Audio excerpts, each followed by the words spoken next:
Greetings and welcome. I am Alex Peel, your host for tonight's episode of the Sonic Talk Podcast. With me today is my buddy Jason. Hello.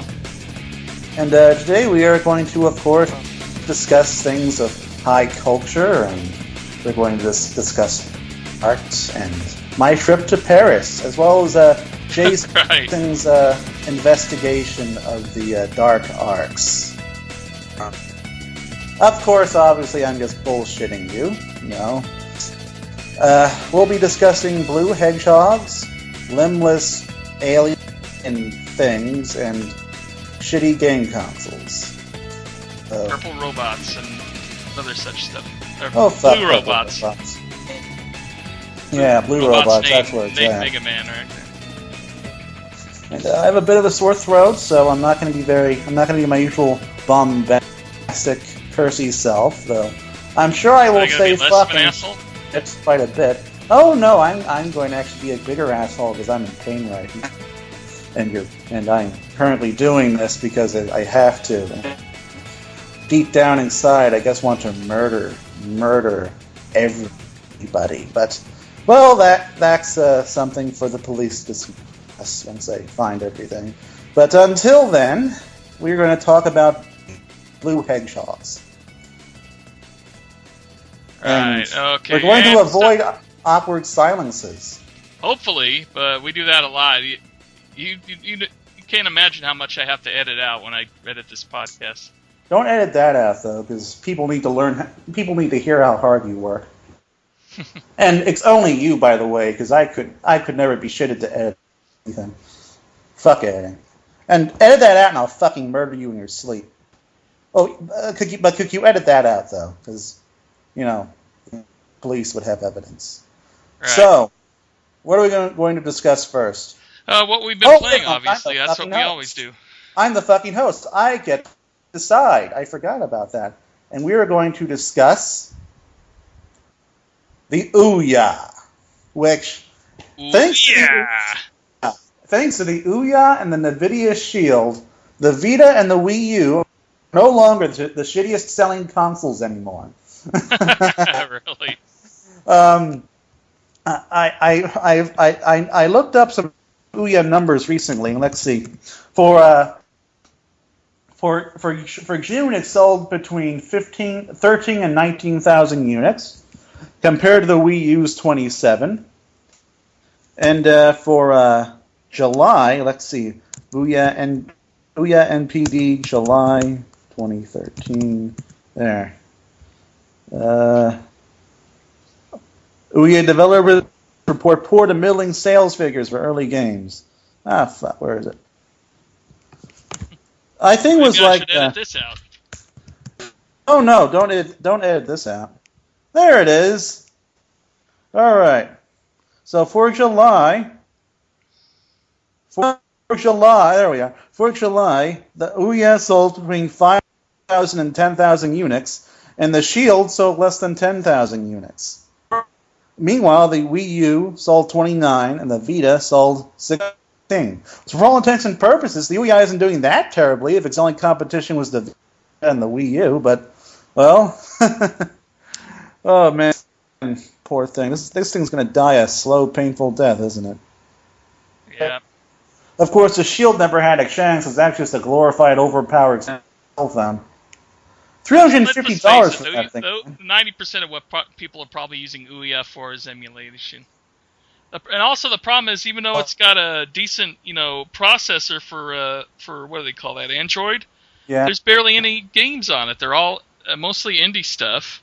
There is some good stuff in there, but it also just needs a lot more games. I mean, I first bought it, I thought it was going to have a bunch of the same Google Play Store, games that you get on a smartphone, and it really doesn't. Well, remember that whole thing I said about APKs and how you can pretty much take any Android game for free with ease? That's pretty much what you do to get those games on there. Yeah, it kind of sucks that you'd have to do that, because I want to be honest, I want to buy the games. Well, buy the game on your cell phone, then download it on the Ouya.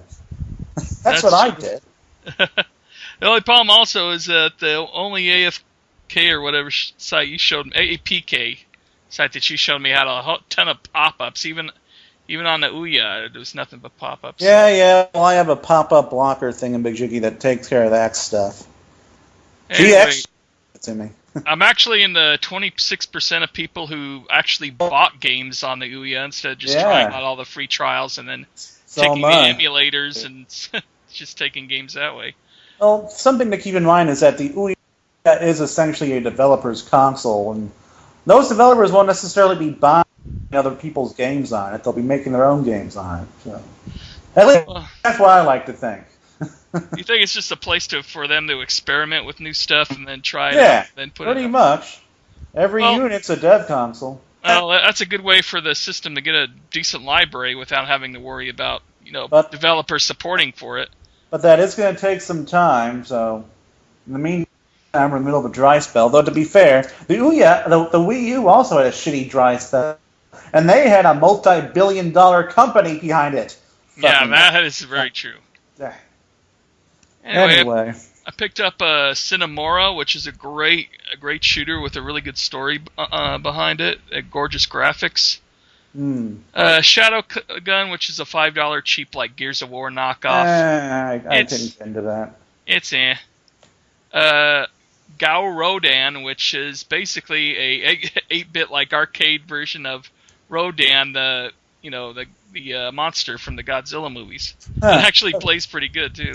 Never heard of it. Super Mega Worm, which was on a lot of smartphones, and that's a fun little game. We play the worm and just make a whole huge mess. And one of the more original games, Nightmare Tower. Tower. And Towerfall, which has gotten like 9s out of 10s. That's a great game. Towerfall and Nightmare Tower. Nightmare Tower is you're a knight on a little rocket and you're shooting yourself up and then making yourself actually go further up in the air by slicing down at enemies to keep yourself up in the air. Never heard of it. Oh, it's probably on a smartphone first. Yeah.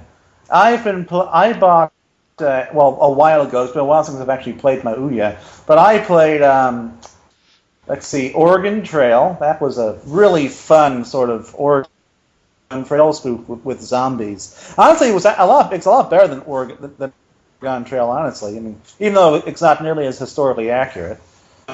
Let's see, there's also It'll Do. It'll Do's fun. Of course, that's on the Wii now, but it's a fun little Zelda game. Let's see. Man, it's been a while. It's called It'll Do? It'll Do, yeah. Might have to look it up. They have a big problem with me finding any of their games. They need to show a bigger library on their homepage as far as Discover goes. If Link was a douchebag and not was a drunk-looking fox, that's It'll Do. And I actually only just got the pun for that, so this is why I hate puns. Anyway, I'll have to discuss my Ouya experiences some other time, but yeah, it's got a bunch of fun little indie titles.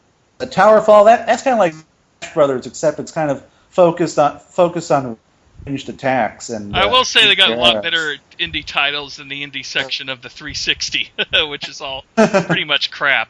Yeah. I got like 2 titles in that, and they both sucked ass.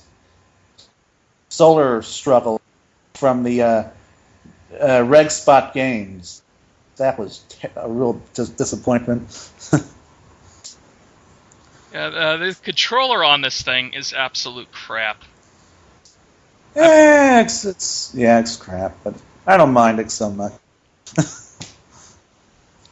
Yeah, I mean, I don't think the feel of it is that bad. It's that the buttons are kind of weak and spongy, and the little touchscreen up in front, like the PS4 has, it works fine as far as when you're moving it around, but when you have to tap, like when I'm on a website, if I have to tap a link, I have to go tap, tap, tap, tap, until it finally registers. So I hear that you've I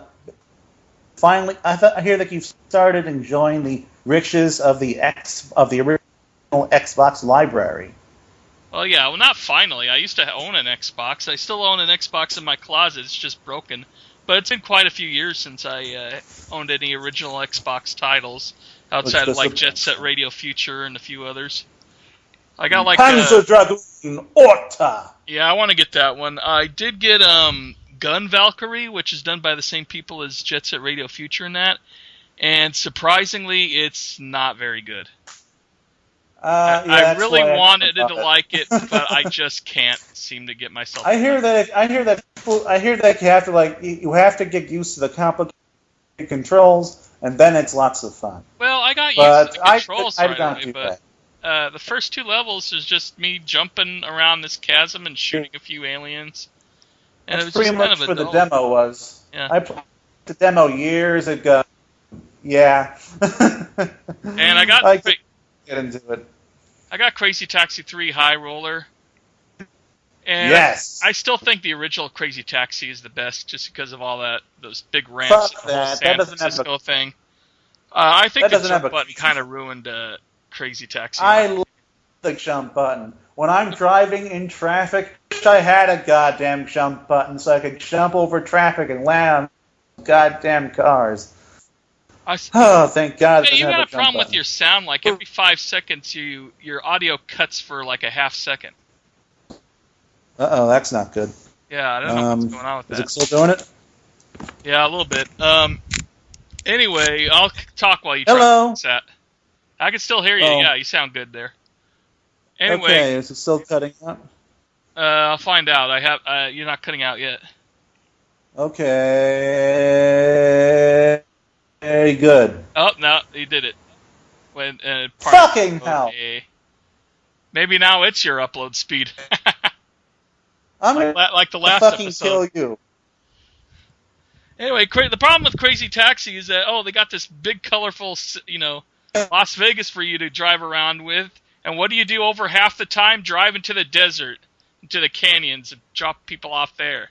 Then you grab somebody, you get halfway to the city, and they stop, and then you have to drive further into the canyon. I want to go in the damn canyons. I want to go around Las Vegas. But it's still a really good title, because not only does it include the Crazy Taxi 3, but it includes both arcade maps from Crazy Taxi and Crazy Taxi 2. So it's like you got a whole trilogy in the one game. Cool. I think in the future for a Sega Bits article, I want to record some gameplay footage from all 3 of them. 1 and 2 on Dreamcast and 3 on Xbox, and do like a anthology on Crazy Taxi. I just recently got Crazy Taxi 3, but haven't really had a chance to play it yet. I get sidetracked very easily.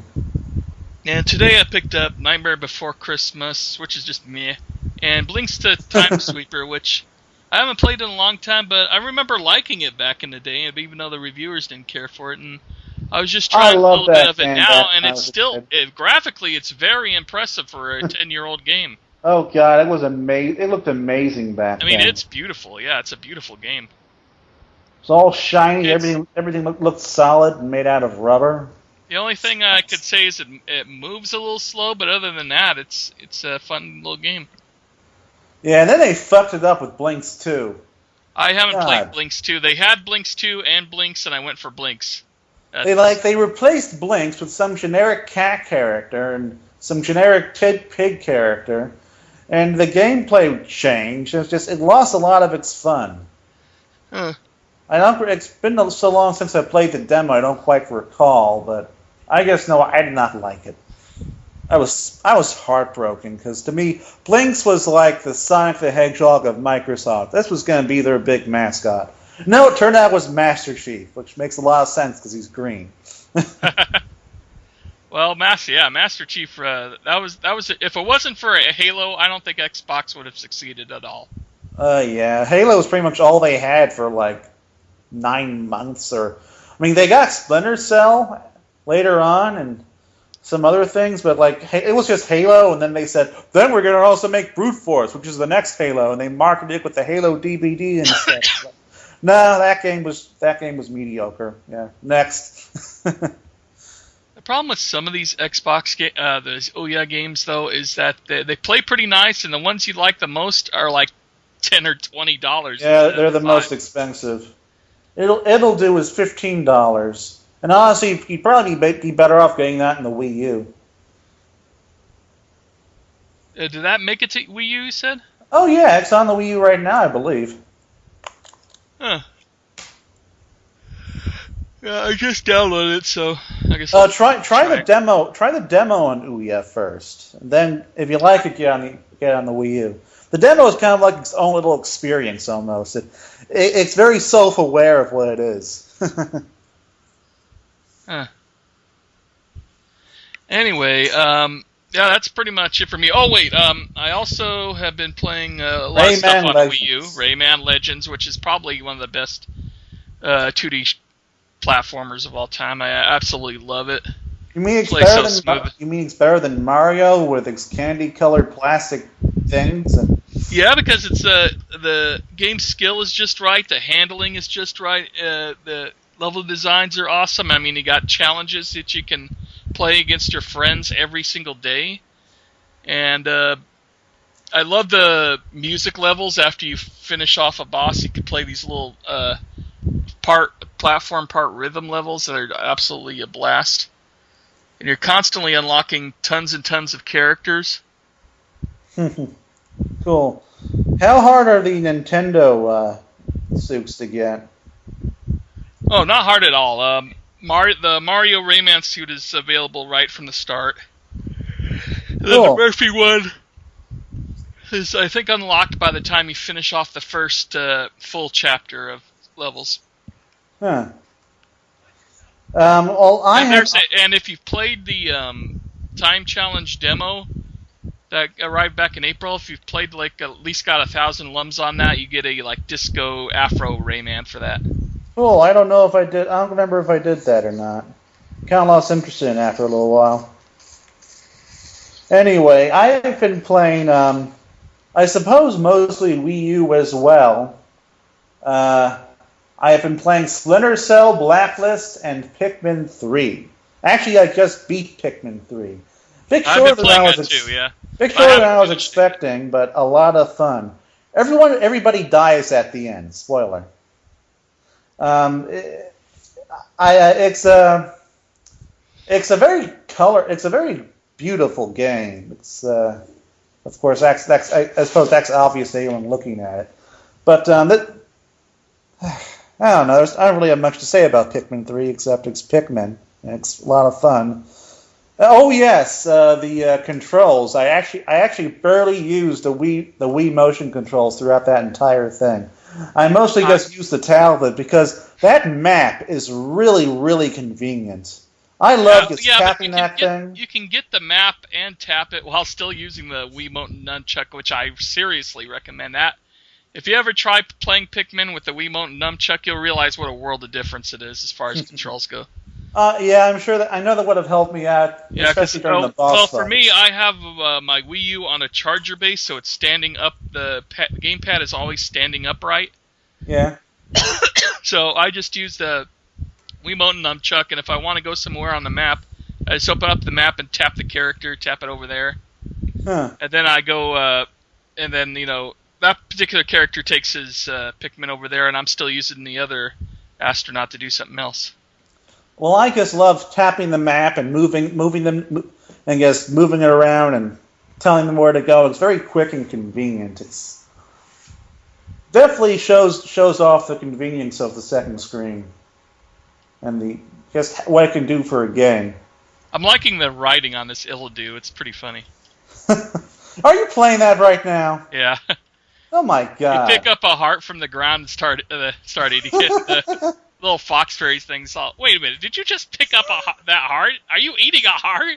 Yeah. He goes, yeah. Where'd you get that from? We go, from the ground. That's gross. He's a 5-second rule, dude. I've also been playing Splinter Cell, which again, oh my god, does the second screen make a difference? I'm renting that one too. Oh my god.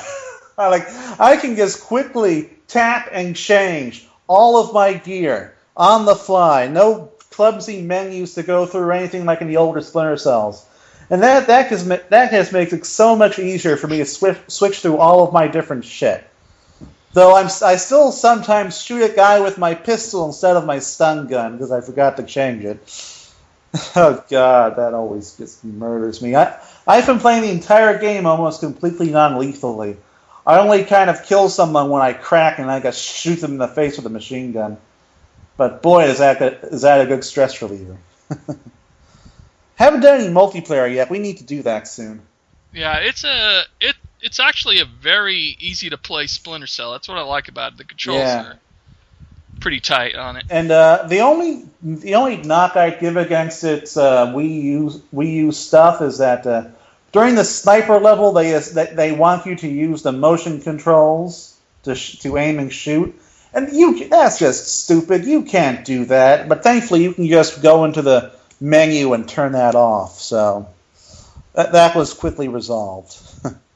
Yeah, I made a mistake of using the gamepad to do that aerial sniper level. Did you forever. beat that? Oh, you beat that with the gamepad, huh? Kudos to you. And finally, I have been playing Killzone Mercenaries, and fuck the reviewers. This game is a lot of fun. This is the game I've been wanting to play. I thought the reviewers were pretty good on it. I just looked at the Metacritic. At least I noticed Neil was loving it. It was 7 point something, so I just know this is a lot better than a 7 point something. It's got to be better than Resistance in Call of Duty. Oh god, it destroys Resistance. I played the demo for that, and that was just shit. I'm so glad I didn't buy that, because that was on my list. This is the game I've been wanting to play on a portable console for a decade now, and they finally managed to do it. It only took them like a year after the Vita, a year and a half after the Vita's release. But yeah, it's a lot of fun. It reminds me of Halo. It's really a Twitch. It's a Twitch. Forgot what the term was. It's a game where you just run around and shoot people in the face. There's none of that complicated squad stuff. There's no realism. There's none of that stuff crap like in Modern Warfare, which is I could never get into Modern Warfare because it just has such a slow start. This game just throws you right in the middle of the action. Bam, shoot, kill. But my God, the first melee attack you do in this game, you stab a guy in the junk. And there's something really wrong with my character when he stabs people in the fucking junk. That's just wrong. Oh yeah, and the melee attacks. Melee attacks. You swipe the screen. I don't know how they're going to do that in that shitty Vita TV, by the way. But in this, you just swipe the screen, and you can do all the and that's how you do your melee attack.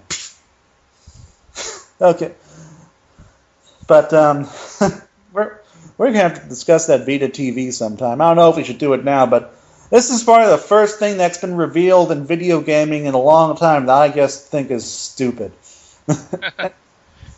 I disagree somewhat. I don't know how well it's going to do, but I mean, being able to play Vita on a portable TV for a cheap price, I think is all right. I think I'd love to be able to do that too, but I'd love to actually be able to play all of my Vita games with the Vita on the television. And you know what? The PSP Go did. Yeah. Wait, the PSP Go can do that? I think it was the PSP Go or the PSP 3000 had an adapter where you could play games off the TV. Oh, I know the PSP 3000 did because I owned that, and that's how I played Phantasy Star Portable 2 for a while. But yeah, but we're getting this PS4. You can stream games from the PS4 to the Vita. Why isn't there a way to do that, to do the opposite of that? Because that's how I'd like to do it. Or failing that, some sort of Vita accessory that just streams the data. Okay, doesn't just. I know it's complicated, but that streams the data from the Vita to this set-top box into the television. That would be awesome. That would be great. But this Vita TV thing with its limited compatibility, its DualShock 3 controller, that's just fucking stupid. It's fucking stupid. The best thing about the Vita TV... I was originally pretty excited about it because I didn't think Uncharted or Gravity Rush would have been affected because I know they have a lot of gyro controls in that, but they're not as much touchscrreen. The Uncharted the problem is Uncharted uses back touchscreen. Uncharted uses both back and front touch to do all those different puzzles. And can you imagine trying to do that on sticks? That would be horrible. That would be a horrible game. Doing that stuff with dual sticks. The thing is, those games were not made to work on a DualShock 3 controller. They were made to work on a Vita, and that's where they need to stay. But if they patch the one, I think they can work. But the one, we don't even know if this thing is. If they just have it so they could just skip over portions of the game, which I guess they could do that. Not much would be lost, at least or in do regards to Rayman Legends, what Rayman Legends ports did, which is but to the O or B button or what have you. The main reason why Ubisoft went to all the trouble to do that was because the Wii U was selling terribly, and they didn't want all their money to go to waste. Yeah. But the one useful thing about the Vita TV, and the reason why I'm buying it, despite my bashings, is the fact that the thing can stream PS4. Can stream PS4. I love hearing you beat the crap out of your computer because the fan's going crazy. Yes, my laptop kind of is broken a little, but I can't send it in for repairs just yet, so occasionally it starts itching, and then I just grab a random 3DS game case and whack it a couple times, and it stops doing it. But anyway, getting back to what I was trying to say, before you keep interrupting me, the one great thing about the Vita TV, and the reason why I'm buying it, is because it can stream PS4 gameplay data to other televisions in your house, and that is awesome. That is spectacular, especially since I have no room for a PS4 on my entertainment unit. So I can just plug it into my room and then stick a Vita TV in my guest room and my living room and have PS4 throughout my house. That's awesome. Yeah. And like I said, it's you got your library of both Vita, PS3, and PSP games that you play off a console. It's many Vita games. I think it's going to make a good alternative nice. to the Ouya, or people who just want a really cheap console for Christmas. But I don't even think it's coming out for Christmas for the US. It's only been announced for Japan. In fact, there's a new Vita model that's been announced for Japan too. Oh man, I want that. I want that new Vita model because the current Vita is so thick. I heard it's got a lower resolution though. Oh come on! God. I don't know if I'd want that one. There's nothing wrong with the Vita I got right now, except I think it's too thin, not too thick. Really? For my fingers, yeah, it's not good on my fingers, man.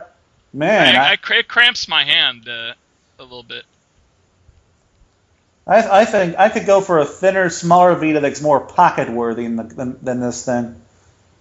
I guess I'll just have to. Smaller Vita would be okay, I guess. It'd be okay for me, not for you, Mr. Giganto Hands. So let's see. Are there any other games I want to discuss? The original Xbox controller works well for me. Yeah, and by the way, the Vita TV also doesn't have any obvious markets because the $100 version doesn't even come with a freaking controller. So anyone who's looking for it has to be unless if you own a PS3 already, then go for the. Then if you own a PS3 and you want to play a limited number of Vita games and all your PS and all the PSP games, then sure, it's a good deal, I suppose. But I don't know. It's just. But then if you're a new gamer, you're looking for a cheap ass console, what are you going to pick? $150 butchered Vita that isn't even compatible with the best Vita games, or the PS3 with the PS3 is $200 with only a 12 megabyte. Or are you going to spend extra $50 for a PS3 with 12 gigs of memory, with a Blu-ray player, and a huge library of amazing games, versus the Vita TV, which doesn't have any of that. I mean, what are you going to pick? Come on. $50. That's like cheaper than a PS3 game. You're going to pick the PS3. I'm sorry, but you are. I think this thing's going to be more of a companion, console for people who already own a PS3 or a PS4. It's the glorified PS4 peripheral with some Vita hardware. And for me, that's fine. I just think it's stupid to market that thing as a full-blown game console. But as a PS4 peripheral, it's going to be awesome. So that's my positive spin on it after my massive negative spin. And now we should probably move on to, Sonic stuff, because that is what we say we talk about here, even though we really don't. Yeah, this is actually our longest, probably, we've talked about. No, it is not. It is not. I guarantee. If we actually went back and looked, I'm sure we've gone on longer about this stuff in other podcasts. Well, then there's one other thing I wanted to talk about. Fuck. The game that I've spent over $200 on. Oh, my God. Because of all the stuff that comes with Disney Infinity. Oh, God. Yeah. And I got suckered in because on launch day, all the stores were having the half-off deals on all the playsets and 3 packs of figures. So normally they're like $30 for a set of 3, and I think Target had them for $15, and then Walmart had the $35 expansion packs, which is Cars and Lone Ranger, for $20 instead of $35. I want to make fun of you for being a grown man playing with plastic toys, but fact of the matter is, if Sega released something just like this, I'd probably be buying it and playing it too. Well, you don't really play with the figures. They're I really know. nice sculpt and detail. They're just mainly. You're still. I'm exaggerating here. I'm being a bit of a douchebag.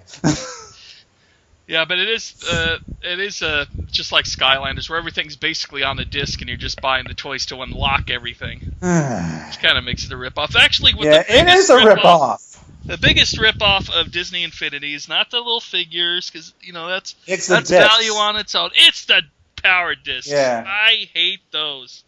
And what sucks is I have the whole collection of Series 1. I was going to say, you're buying them, right? That's the last I'm going to do as far as that kind of stuff. I will get the exclusive Toys R Us Tron discs, because I'm a big Tron fan.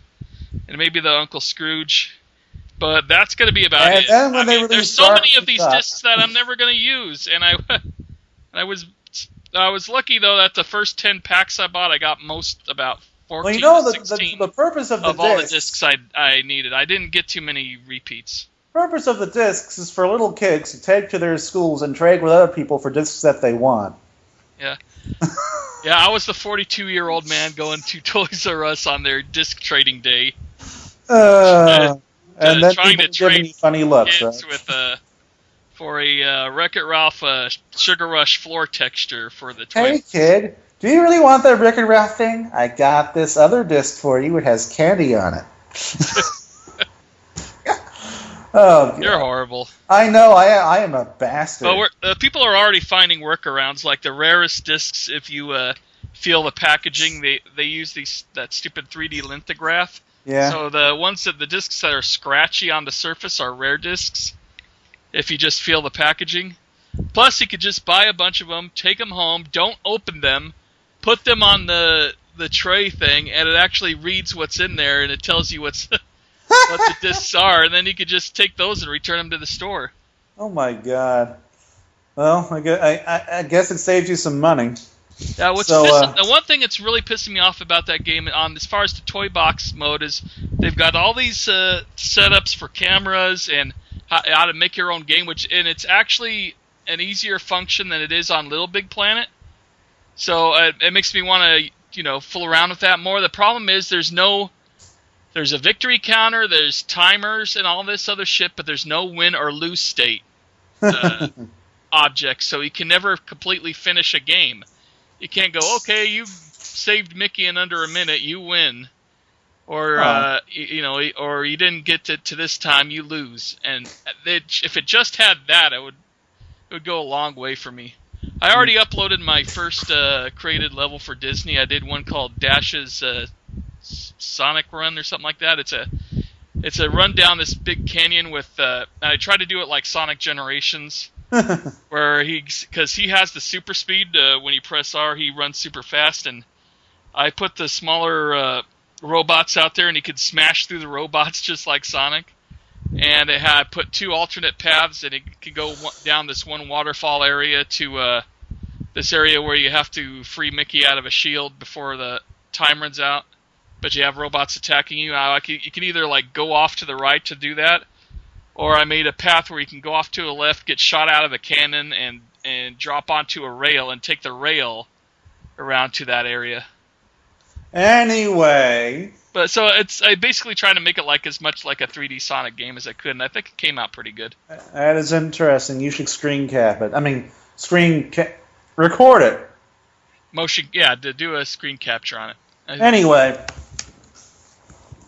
my throat's starting to give out, and we haven't gotten to the blue fucking hedgehog yet. Really? Okay.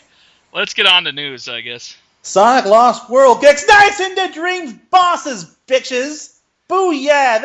Those screenshots look fucking gorgeous and beautiful and amazing. And yes, thank you, Sega. Now make me a Nights into Dreams too. We're not counting Journey of Dreams. I think these are alternate versions of the bosses, of the objects the bosses use in the game. Like there's a new trailer. Yeah, I think so. There's a new trailer with the Deadly Six that shows the objects they, use to fight Sonic with, and I think that's what it is an alternate version of that. I figured it was a sort of a fancy reskin, but it's now still gorgeous. they call it a pre-order bonus, but basically all the brand new copies come with it. So I'll be buying this game digitally, so fuck pre-ordering. Yeah, so that's not that big a deal. And I mean, even today you can't go to any store and not find a. Have you seen Puffy's boobs? Sonic Oh my god, there's just so high fidelity. It's amazing. Who? Puffy's boobs. The fat ball lady. Oh, is that what she's called, Puffy? I think so. I'm pretty sure I'm a Nights into Dreams nerd, so I should know these things off the top of my head. One of the things they mentioned is there's with this new download DLC, there's going to be a new Wisp added. Yes, her name is Puffy. Really? No, I'm guessing. Yeah, I'm guessing. At least that's what I heard. I believe that in my opinion, I believe that the new Wisp will be a version of Knights that Sonic. Yes, please, Sega. I'll love you forever. I mean, why would you have the bosses from Knights and not have Knights in there in some form? Yeah, that's what I was thinking. Behold the Puffy. Okay, you sent me a link. I'll have to check that out. Anyway, where the hell did my... That's art. That's not exactly from the game. That's just art. I know that's art. I'm showing you what Puffy is. Yeah, I know who Puffy is. I already knew that because she's the fat, ball opera singer. She's the fat bitch. That goes, woo-hoo-hoo-hoo. Yeah. Then you grab her from wherever and shoot her. Yeah, you grab her in an inappropriate place. Sonic Generations 3DS ends up on eShop for full price. Who the hell cares? I do, and I bought it. Jesus Christ. Yeah, but I bought full it because price I'm gonna... 2 years after it's come out. That's a ridiculous. Hey, that game, I washed that game in my washer twice. Now I can just sell it before the label comes off. Yeah, which is what I'm doing. I'm trading it in. Have it on your 3DS that you can never get it off of if you end up getting like a 3DS whatever else that comes out. I can get it off of it. I guess better not get another 3DS after that. Yeah, God, transferring games from one 3DS to another is such a pain in the ass because of Nintendo. Nintendo better fix that soon, or else they're going to be hearing from me. There's many stockholders. Hear me, Nintendo? I'm a stockholder. I just found out that I can cast a vote for your leadership. I might vote against you next time. Pardon me. Unless you change this. Yeah, it's pretty horrible, that thing. But yeah, I kind of go out of my way to try to get all of my games that I'm never going to sell digitally. And I do the opposite. I prefer having everything on CDs and DVDs and cartridges if I can help it. Unless it's cheap enough and I'm not, and it's on sale and I don't feel like going out to the store to get it. Like, I may still get Killzone off digitally because it's like 36 instead of 4. I wouldn't. I think you're right because I think that's going to be a really large. Yes, I only get games physically when I think I'm going to want to sell them. So, for instance, when Corey Holmes was coming to visit me, I wanted to have that Transformers game to play with him. I bought that piece of shit Wii U Transformers Prime thing as a disc so that I can trade it in. And then when I went to get Killzone today, because I know that Sony is going to be giving that thing away for free in about 6 months, I just bought the physical copy so that I can trade it in once it arrives on the PSN Plus. So that's the only thing that'll get me to buy physically anymore. The last 3DS game I got physically was Animal Crossing, because I fucking hate Animal Crossing, but everyone I know has been buying and playing that game, so I finally got it, and I actually like it a lot. So, yeah, I mean, I think this is the best one yet. Last one I played was on GameCube, but I mainly played it to unlock all the NES cartridges. The only one I played was with it after DS. a while, but this one I'm like, oh, what's Peck doing today? Peck's one of my favorites. It's a little sparrow that's totally into bodybuilding. Unfortunately, because I got the game... And then I can't see my niece often enough, so sometimes I'll go with her online, and now Kyle the Wolf is wearing one of her shirts. And he's talking about how awesome Crystal is.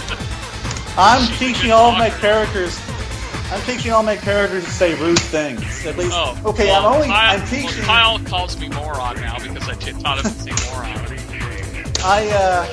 Let's see. I forgot the eagle guy, the eagle douchebag guy. I taught him douche. He calls me douche now. I mean, I might not have an eagle there. By the way, do you know that every village has different villagers? Yeah, I do, and they move around and stuff, and they'll go to other people's 3DSs and then call them douche. How did you get that to work? Because sometimes I try to do an insult thing, and it says no, I can't use that.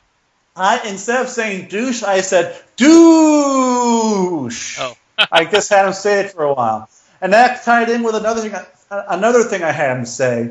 You know those penguins from Desagia? Those prinnies? Oh yeah, I know that. You say dude. I had him say dude as well. It was just a little send off to a Desagia. Yeah, and the one villager I didn't like, which I'm glad just moved out, was I think his name was Pietro. This ram that dresses up like a clown, and he has this incredibly bizarre house. Oddly enough, I have great neighbors, but I'm a douchebag. I'm the douchebag in this town. And I keep picking on people. I just target someone, I just start whacking them with things. But then I make up with them later, like give them a gift or something, or send them a letter. But I just can't help myself. They just orgasm over letters. They fucking love letters, man. But the thing is, the letters I send them. I can't believe you got me a letter. Thank you so much.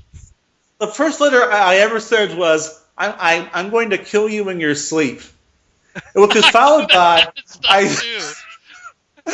stood over your bed at night with a knife to your throat. Remember.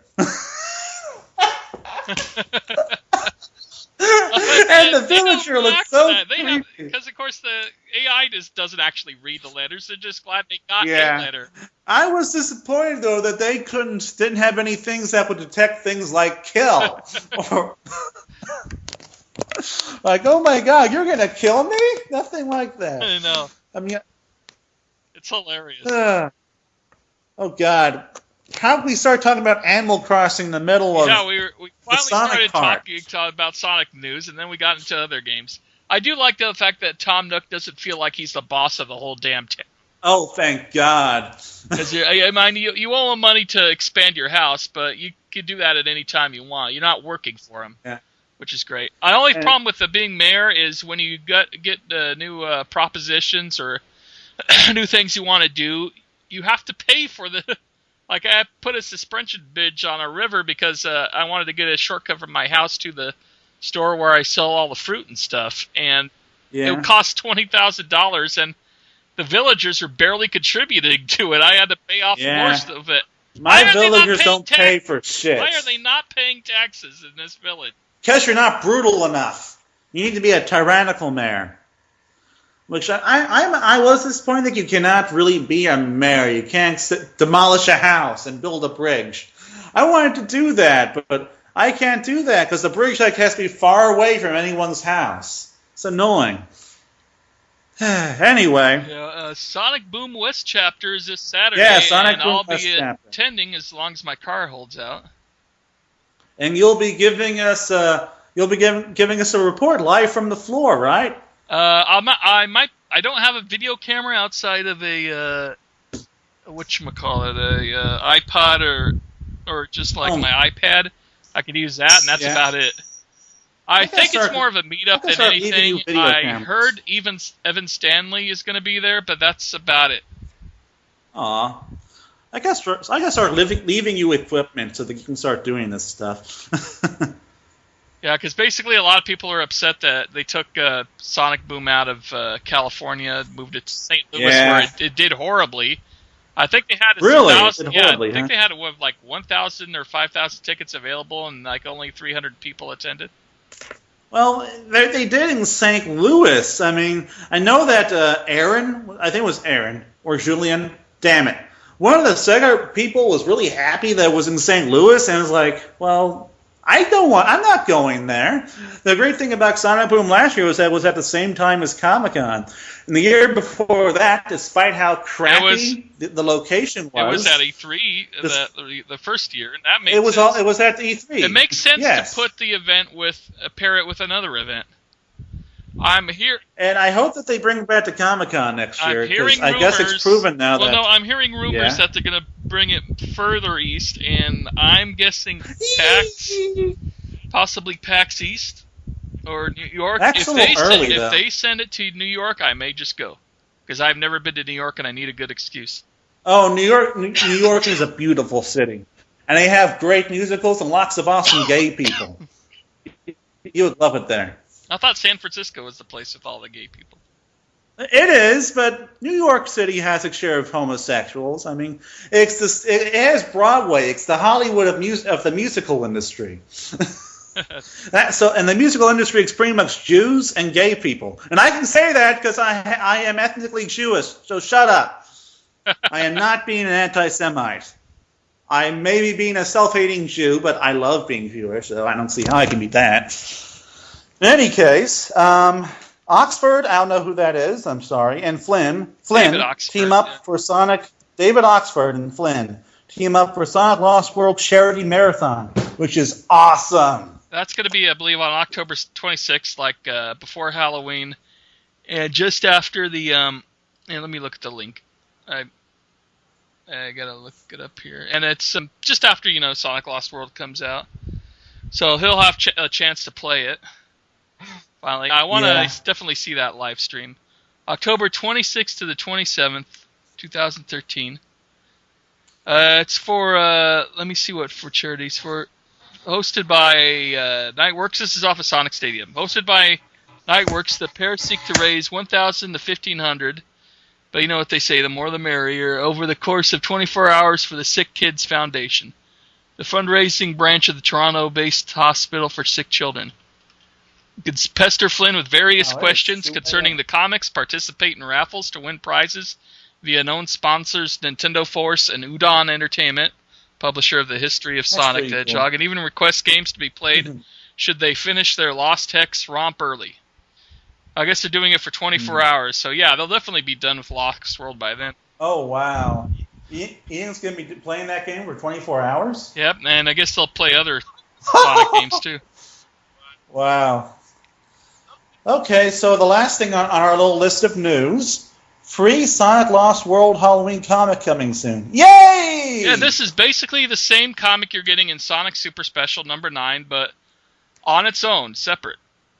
And so it's kind of like a super special, a traditional super special. Yeah, it's. I don't know if it's comic size or ash can size, because normally this kind of free comic thing actually happens. I think they're putting it on at the 26th.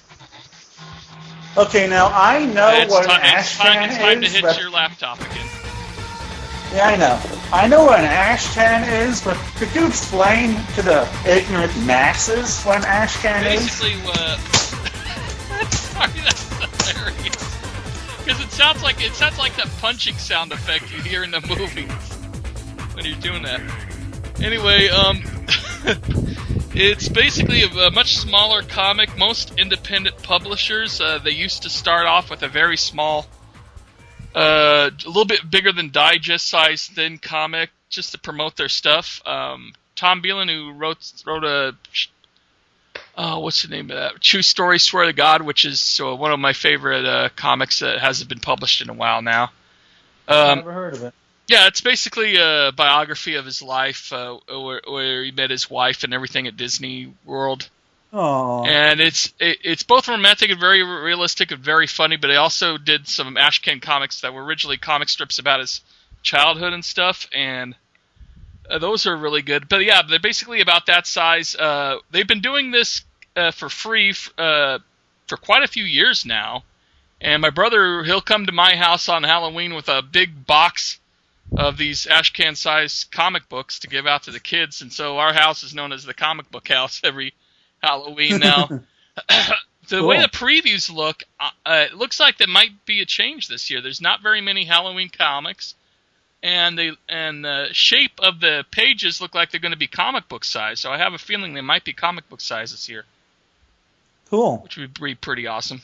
Yeah, so you can come over to the Berry household if you get your free Sonic Lost World comic there. Or to your local comic shop. I think I saw it in October 26th. And maybe you'll also get some free unwanted Disney Infinity chips. No, I already gave away all my repeats when I got the Wreck-It Ralph one.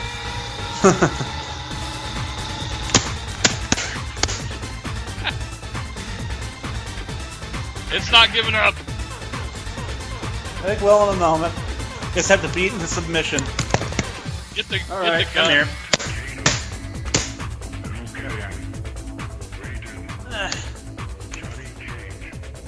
All right, so let's see. Last thing.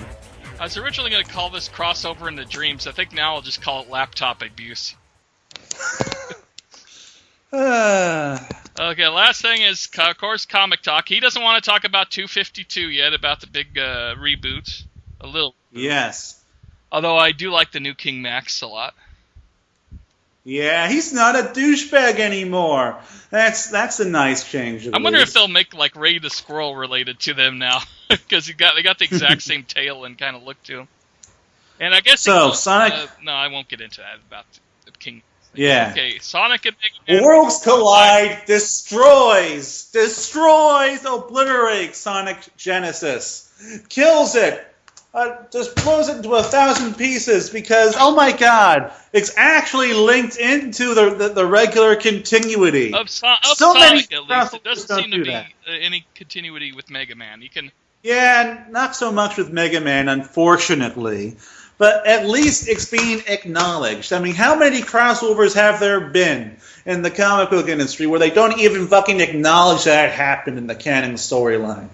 Like, I'm sure you know more about this than I do. You can correct me if I'm wrong. But, like, the big Avengers and Justice League crossovers and the DC Marvel crossovers. Never speak of them again after the crossover. Yeah, and they're typically like done outside of continuity. Batman Spawn done in a separate universe. I mean, how fucking awesome would that be? Batman and Spawn together in a comic book epic crossover. This has far-reaching consequences, not just mainly for Sonic's world, but okay. Can I give a spoiler for Sonic Universe 56 real quick? Sure. Okay, if anybody's listening, just go. Skip ahead. Close your ears. But near the end of the story, I'll curse once he's done. What's the name of the pirate metal? If you don't know, Metal Sonic's got repaired by scientists partially, and he's become a pirate in this. Metal Sonic. I forget what he's called in this. The name's escaping me, but he captured Blaze because he wants all the Sol Emeralds, and he got the last Sol Emerald. And he's using it to power a machine that they've revealed near the end of the comic called the Egg of War, and it's the egg skull from the crossover. It ended up on Blaze's world, and he's repaired it, and he wants to try to use it again. Hilarious. So that's pretty cool. I mean, it's like it still exists, and there's still a little bit of the Mega Man influence in the Sonic comic. That's pretty Pretty awesome right there. It's nice. It is very nice. One thing I was dreading was that this was going to be done completely separate from the regular continuity. There'd be the characters wouldn't remember anything about their old world. They wouldn't remember anything about the old Genesis event, etc. And it looked like it was going to be like that for a little while, but then it wasn't. And they linked it into the regular story, and it felt like a genuine crossover. It now feels like these characters actually met. Yeah, the one thing I'll criticize the crossover for is the story felt like the story moved along itself kind of slowly, but they put so much. Oh, I love They put so much action into it. There's always action scenes after action scenes going on, and it didn't feel like that. Yeah, you know what I mean. And plus, oh my God, Ben Bates' part of the story was fantastic. Oh my God, the art was so good.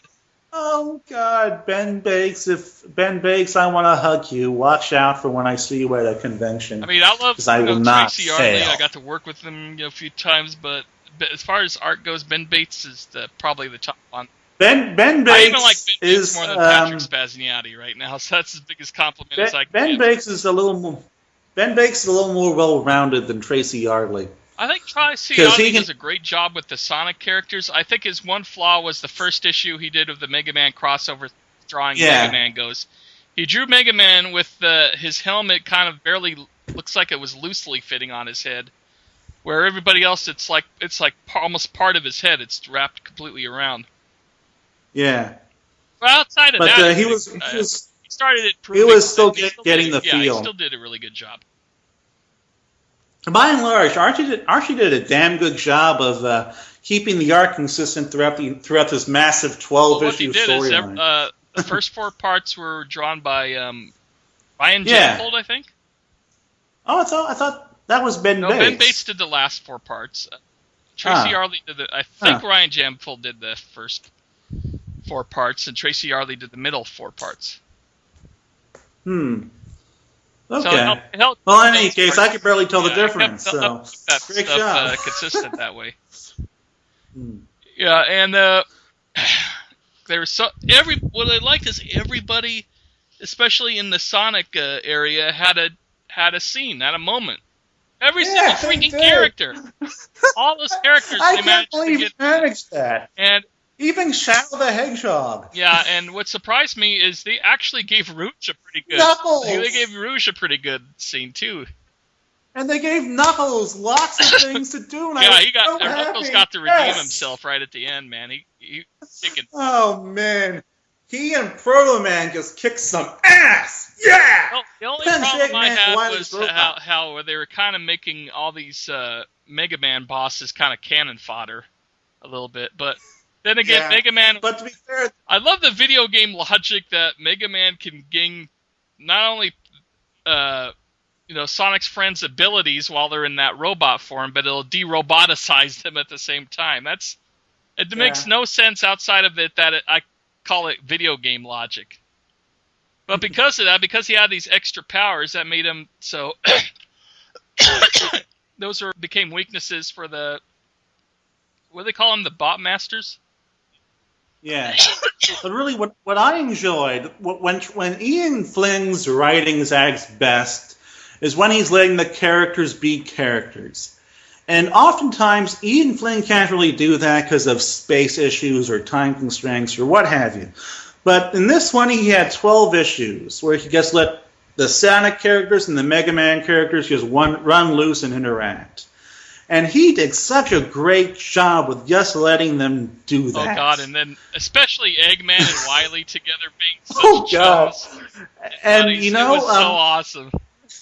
And when everything began to fall apart near the end, that completely made sense to me because of what he told us in that interview when we asked him to juxtapose Wily and Eggman. He said, well, Eggman is a murderous psychopath, and Wily isn't. Yeah, and that is when they had their differences. Even Wily wasn't as evil as Eggman. You threw Thomas out of the ship. How could you do that? That was wonderful. He gave Wily some humanity, which I'm just not used to.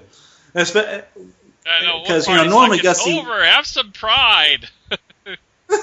Yeah. And I like how they both ended up sabotaging each other. He goes, betraying "Wait a minute, each you other." sabotaged me, I sabotaged you." How could you sabotage me? So like, okay, do this. I cut off this so you wouldn't be able to contact us to do this. Then they had to unsabotage each other, or else they wouldn't come close to winning. And the battles near the end were just so well done. That 1-2 spread page were like it was out of that last Star Trek movie. They're all fire everything, and they're firing everything at Sonic. Comic book battles can be can be kind of hard to make engaging because, of course, you're dealing with just still panels. But there's just something about how Ben Bakes and Tracy Arley can do their action where they really make it look the art. animated. They animate the art so well, especially Ben Bates like that. Well, there's that one scene where Sonic is just basically plowing through all the robot masters really quick. And it's that 2-page spread. If you look at it, it's just crazy.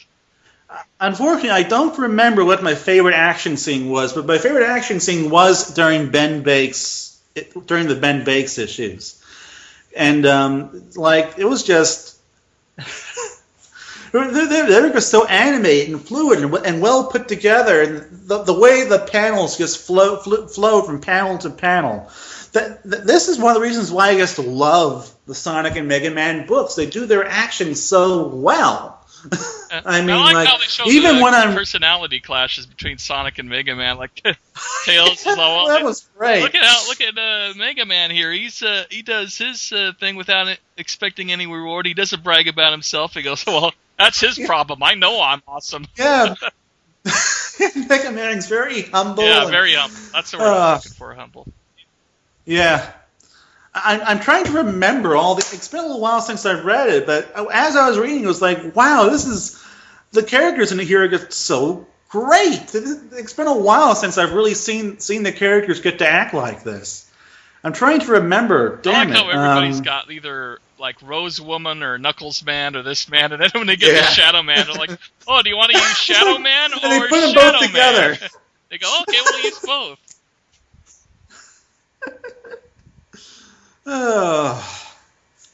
Lots of great humor in this too, especially lots of the kind of it's just humor that you would expect. Bro fist. Where they hit each other. But they're in EFS, the end, like friends forever. It really surprised me that there's like some genuine plot and drama in this, which I was not expecting. Like when Eggman just threw Dr. Light out of the ship and was like, and Mega Man is just does the little Toodles thing that he did in it's just this Sonic, really I think dark 255 or what, or pardon me, did last year with when he threw Sonic out of the ship. He goes, familiar. They can't quite remember why. I was surprised that even though I knew Light was not going to die, they did that scene really, really well, where it actually had a lot of emotional impact. Yeah. I'm like, wow, this got dark, but it's expected from Eggman. I mean, it did not. That's another great thing is all the characters were completely in character throughout this entire thing. Despite the fact that we're dealing with characters that have never even interacted before. Yeah, we had a lot of robot masters that haven't even made it to the Mega Man comic yet. And then we have Proto Man actually being a good guy, which he's not currently in the comic. Yeah. I mean, we know he's going in that direction. He's Mega Man's brother. Yeah, I mean, anyone who's a Mega Man fan knows who Proto Man is and where he's going. I will say that I was a little disappointed with how, with the chaos. Damn it! Chaos what was it control? called? The chaos. No, chaos. Energy? Oh no! Okay, the chaos monster, along with the first boss from the Mega Man. Yeah, I can't remember its name right now. Hey, I'll take that over the to call chaos. Yeah, it was a lot better than I hated chaos. I hated that 25 years later to chaos. I was a little disappointed that I felt like it was underutilized. It was pretty much just there to keep this other robot busy that I felt like, he didn't really need to be in this. I mean, I'm happy Ian tossed him in here because he's like a major character from the later Mega Man games. And makes sense that they'd contact him. But I like how it was resolved. I will say that. Where it was like, damn it. Oh yeah, I like. No, I don't like how it was resolved per se. I like how he kind of talk to it. You're not helping me out here at all.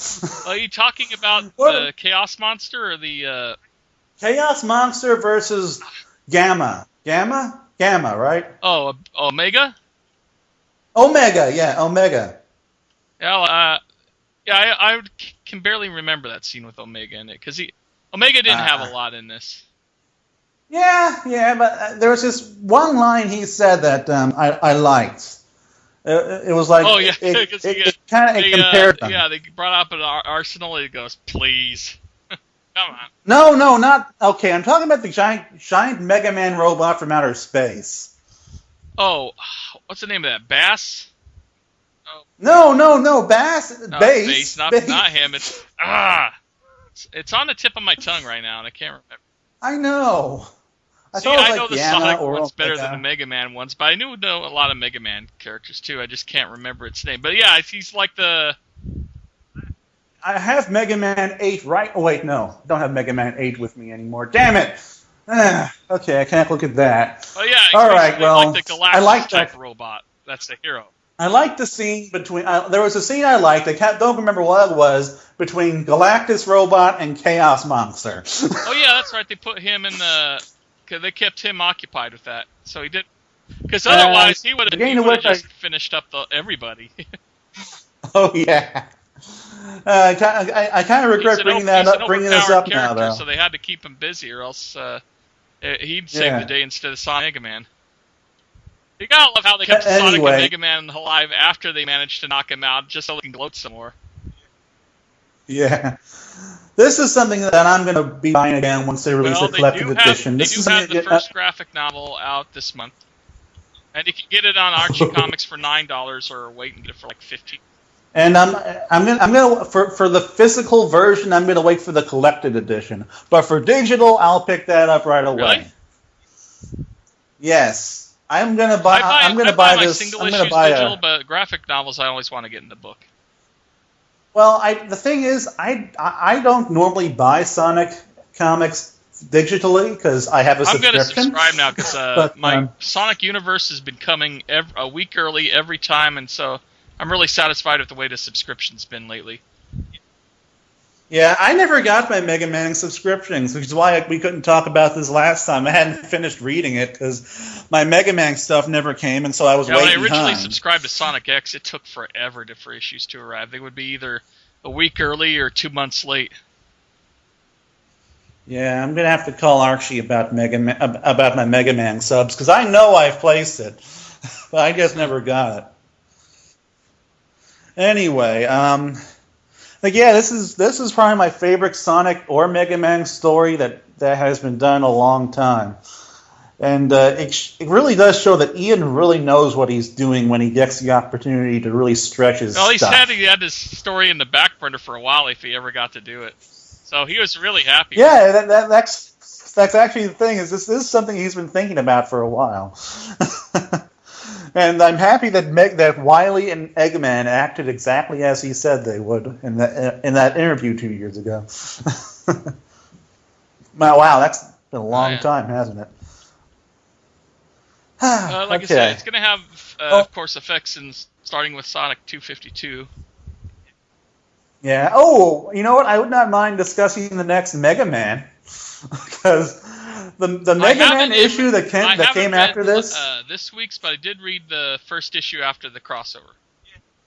Yeah, that's what I'm talking about. That got dark. Yeah, I know. Oh my god! If you read the crossover, he said, Raw Moon, and Dr. Wily just shivered with fear. And now we know why, because it was his biggest mistake ever. He did not. You'd think he'd wonder why this giant machine was just helping him, and now he wants to destroy the world to this big. I love that scene between Wily. What do they call it? EMP wave, and just knocked out everything, including Mega Man. I think only Only Proto Man wasn't Proto affected. Man. I love the scene between Wily, Light, and Eggman.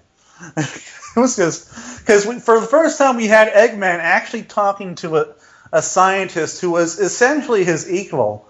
But the one thing I remember about the conversation is that Eggman just gave him this really, really creepy smile. Like, oh my god! Because Light has never had to deal with a guy like this. That's the kind of look he gave. Just that smile. It just says, I'm going to hurt you later. Excuse me. And that did a great job of setting up some of Wily's setting up Wily and Light's relationship for people who are unfamiliar with them, because they aren't really enemies; they're just kind of feuding colleagues. Fight the laptop. Even my kill zone with my Vita card, it's not working. Okay, 3DS. But don't have to use your Vita. Only yes, but no, I wasn't using my Vita. I was using my Killzone card case. Come on. It's a 3DS versus the laptop. Who will win? No, not my 3DS. My 3DS game case. There we are. Okay. I think I'm going to play Mortal Kombat. Go ahead. I may actually listen to this one too. The first Sonic Talk podcast I've actually listened to all the way through was the one where I couldn't hear you. I came off like such a douchebag. I mean, it wasn't your fault. Like I said, I think it was still partially the mic, so I bought a new mic and headset because that one was getting old anyway. It was coming apart. And now this one's going really well. By the way, you haven't cut off at all in the last hour or so. And by the way, my spectacular audio has been brought to you by the Wii U headphone headset. Get it today if you want a surprisingly good headset for your laptop for my Wii U, or whatever. but it does not work good for my laptop for some reason. Even if I put it in the microphone jack, it doesn't work. Weird. Don't see a brand name on it. The microphone jack or the headphone jack, either one, it doesn't do it like it does with yours. Anyway, the Mega Man Ra Moon Prelude. There were planes falling out of the sky. The hospitals went dark. I mean, clearly lots of people were dying. That was the best cliffhanger I've seen in a comic in a while. I mean, Ian really makes sure to hammer down that lots of people are dying and lots of bad shit's going down. I think he has a lot more freedom with Mega Man than he does with Sonic, so he can do stuff like that. And it's a darker and I think overall more well-written book. Although I just prefer Sonic as I'm a Sonic fan, but I think it's Mega Man's probably the better written of the two. I'd argue that Mega Man is more fitting for that kind of storyline because it's about robots and people rather than colorful furry animals. Which, I mean, you can still do dark storylines with that, but can't necessarily do something like this because this was really dark for a kid's comic book. And the only thing was really missing was just actually showing the people die. Which they're not going to do in a kid's comic.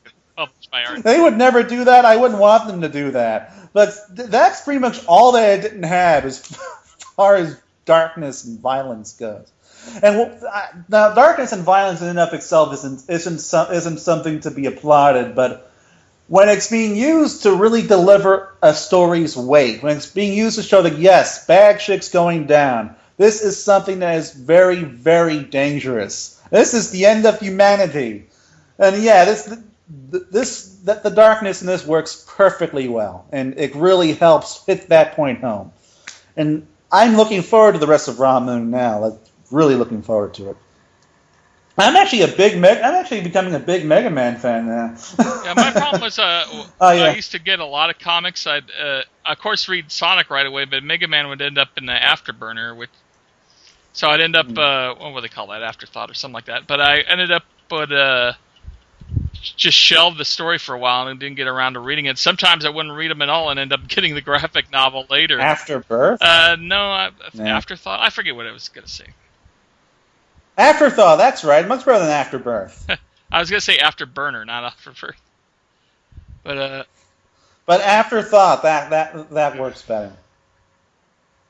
But it would be like one of the comics I wouldn't get around to for a while. But now I'm getting them every week.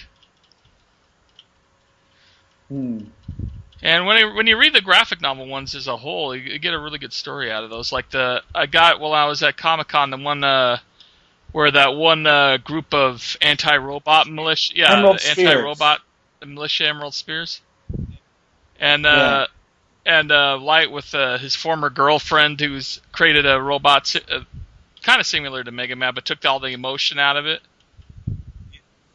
Yeah, that was a really good story on that one. I actually preferred the Emerald Spears storyline that took place on New Year's. I forget why, so I'm just going to say that I preferred it. It's 2:43 a.m. Give me a break. Hey, yeah, we're recording this pretty late. So, I had to get my car done today, and then I had plans to go to Disneyland for a while because I have not used my annual pass. He got to go to Disneyland, I have an annual pass, and I got to not using it, and I hadn't used it in months. And then I was planning to get there late anyway because I went to a classic video games shop and everything, but at least I thought that they closed at like 8 or something. But no, Disneyland closes at 5 today because they got to get prepared for Halloween. So I got there at 4. So I had a half hour in Disneyland, just went on Jungle Cruise and Indiana Jones real quick, and then went to California Adventure for like 2 hours, and then that was pretty much it. And while you were doing that, I was sitting at home with nursing my sore throat. Thankfully, I didn't have any class today, because my God, my schedule's really packed in the first 3 days of the week this semester. Anyway, that's pretty much it. We probably could have analyzed the crossover a bit better, but it's been a while since I've read it, and my throat is sore, and I'm tired. So yeah, I think they did a good job with the roboticized masters as far as Sonic's friends go. The way they work. Yeah, they do. And the powers that Mega Man got from them actually made sense for those characters, for the most part. I really enjoyed the Chaotix and Proto Man. What I also liked about it is basically the canon they were basing the Sonic characters off of was the game canon. The video game canon, yeah. So they were mentioning some of the Archie canon. Just barely. There was a scene where you saw Dr. Light's prison, and next to it you could barely see a hint of Snively in the other prison. I was disappointed that they didn't do anything with that. Yeah, that's true. I was a little disappointed with the Sonic Universe 56 as far as we found out was just some random scientist guy who fixes up robots who made Captain Metal. That's the name, Captain Metal. And I thought originally the mastermind behind it would be Snively, and somehow he ended up in Blaze's world. Because I have a feeling at the end of this, Snively's not going to be in Eggman's base. He'll be free. Yeah. That seems pretty likely. Eggman's probably Puyo X Tetris. By the time he gets back to his base. But I guess that's going to be it. I guess you don't want to talk about 252?